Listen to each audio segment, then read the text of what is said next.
Ayan, so ito yung isa sa mga kalapati ko na mahinang resistensya.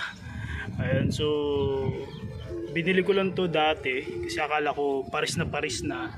Ito yung binigay sa akin ng kapitbahay namin. Ayan. So ngayon dahil pansin ko na hinang-hina siya, yung tipong hindi siya gumagalaw sa posisyon niya. Ayan, so tsaka yung pagkain niya is mahina, hindi talaga siya nagkakain ng maayos.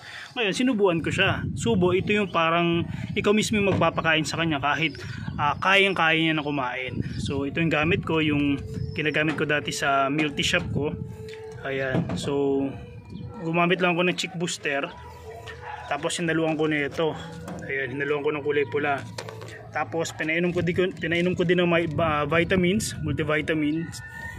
Ayan, tsaka isang calcium lactate para sa mga buto-buto niya. Ayan, timo.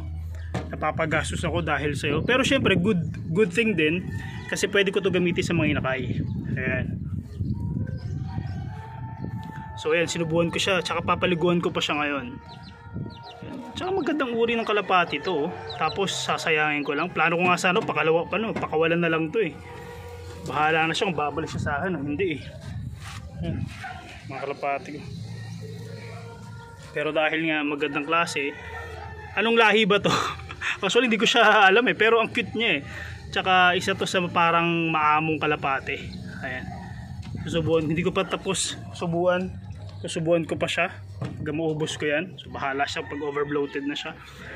Ayan. So ang pinapakain ko sa mga is flyers. Ayan.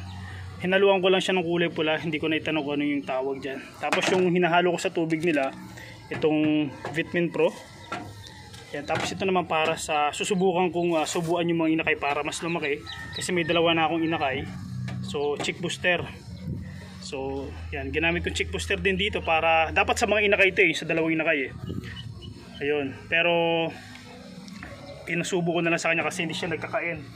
Tsaka namatayan ako ng isang inakay, isang bagong pisa na siya kahapon. Tapos palabas na siya eh, siguro naapakan siya. Sayang, nangihinayang ako eh. Pero may isa pa namang itlog yung isa kong pares, yung nandoon, yan dyan. Sayang. So meron pang isang pares, meron pang isang doon itlog. So papisa na yan mamaya hapon o kaya bukas.